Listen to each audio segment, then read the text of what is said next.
नमस्ते, मैं अविचल दुबे। करीब 5 साल पहले मुकेश अंबानी की रिलायंस इंडस्ट्रीज़ ने टेलीकॉम सेक्टर में ऐसी एंट्री मारी कि देश के बड़े मोबाइल नेटवर्क बिजनेस पर उन्होंने एकाधिकार कर लिया, एक तरह से उसको ग्रैब कर लिया। अब 24 जून को रिलायंस इंडस्ट्रीज़ की सालाना बैठक में, जिसे AGM भी कहा जाता है, उसमें मुकेश अंबानी ने एक बड़ा ऐलान किया है। उन्होंने अगले इन्वेस्टमेंट को लेकर बताया है कि उनकी कंपनी रिलायंस इंडस्ट्रीज़ अगले 3 साल में ग्रीन एनर्जी पर करीब 75,000 करोड़ रुपए इन्वेस्ट करेगी। अब इसमें इम्पॉर्टेंट बात ये है कि इस बिजनेस में, यानी कि ग्रीन एनर्जी के व्यवसाय में, गौतम अडानी पहले से ही एक तरह से किंग हैं। अभी तक एक तरह से उनका जो बिजनेस है वो काफ़ी ज़्यादा फैला हुआ है ग्रीन एनर्जी को लेकर। मुकेश अंबानी पहली बार इस बिजनेस में आ रहे हैं। मुकेश अंबानी के ऐलान के बाद बाजार में ये खबरें तेज़ हो गई कि अंबानी अडानी की ये सीधी टक्कर है, चाहे व्यवसाय के रूप में ही क्यों ना हो।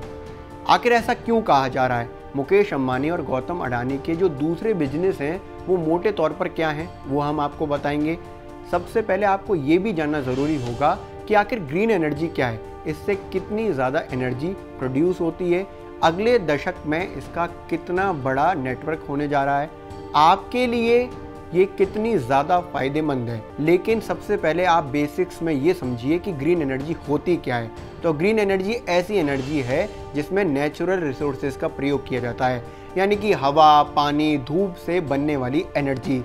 इसमें सबसे बड़ा फ़ायदा हमारे पर्यावरण को होता है, किसी भी तरह का नुकसान पर्यावरण को नहीं होता है, क्योंकि इसमें फॉसिल फ्यूल जैसे कोयला, पेट्रोलियम का प्रयोग नहीं होता है। तो सीधे तौर पर कार्बन इमिशन नहीं होता है, ग्रीन हाउसेस गैसें नहीं निकलती हैं, और ग्रीन हाउसेस गैसें नहीं निकलती हैं तो आपके पर्यावरण में पोल्यूशन नहीं फैलता है।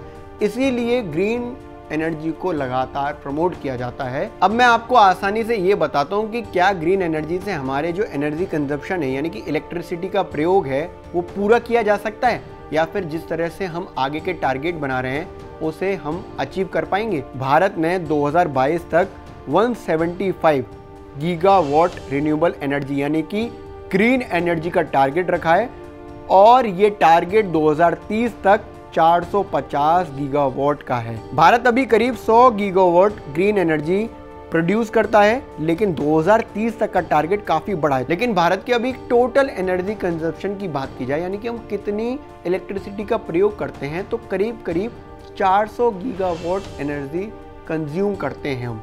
अभी 400 गीगावाट होती कितनी है? दरअसल मैं आपको समझाना चाहता हूँ कि ये जो वॉट का खेल है, अगर घर से स्टार्ट करके बात करें तो जब हम 1 यूनिट का प्रयोग कर रहे होते हैं तो 1000 वॉट एनर्जी का कंजप्शन हम करते हैं। 1000 वॉट का प्रयोग करते हैं तो 1 किलोवाट बनता है।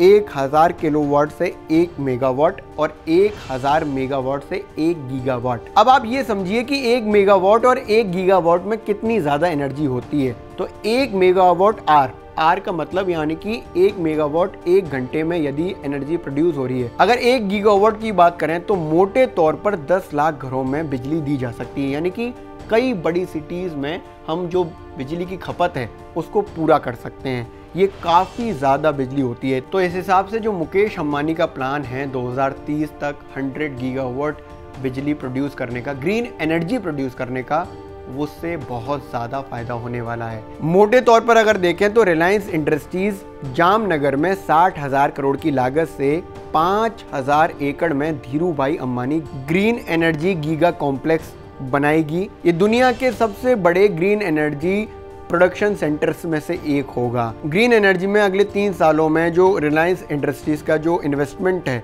उसमें सबसे पहले solar panel, batteries, green hydrogen और फ्यूल सेल बनाने का प्लान है। इसके साथ ही 15,000 करोड़ रुपए से वैल्यू चेन टेक्नोलॉजी और पार्टनरशिप को विकसित करने की भी बात है। अब बात यही आती है कि इसको मुकेश अंबानी और गौतम अडानी की टक्कर में क्यों देखा जा रहा है, क्योंकि जो मुकेश अंबानी अब तक जिस बिजनेस में थे उसमें गौतम अडानी नहीं थे, और गौतम अडानी जिस बिजनेस में थे उसमें मुकेश अंबानी नहीं थे। मोटे तौर पर ऐसा देखा जाता है।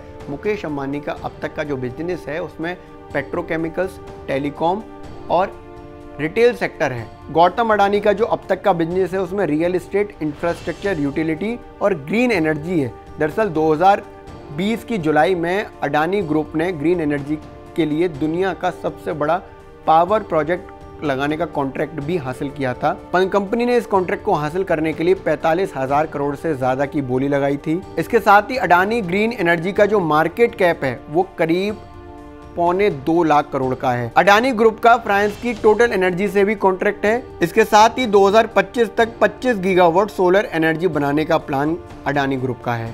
तो कुल जमा बात ये निकल कर आई कि मुकेश अंबानी की रिलायंस इंडस्ट्रीज का प्लान 2030 तक 100 गीगावाट ग्रीन एनर्जी बनाना है। तो वहीं अडानी ग्रुप के गौतम अडानी का जो प्लान है वो 2025 तक 25 गीगावाट ग्रीन एनर्जी बनाना है। लेकिन इसमें सबसे बड़ा फायदा आपका और हमारा है, भारत का है, क्योंकि भारत का प्लान 2030 तक 450 गीगावाट ग्रीन एनर्जी बनाना है। तो कहीं ना कहीं जो बड़ी हिस्सेदारी है, करीब 1/4 हिस्सेदारी अंबानी और अडानी के हिस्से आएगी। वो इतनी एनर्जी प्रोड्यूस करेंगे जिसका फ़ायदा हम लोगों को ज़रूर होगा।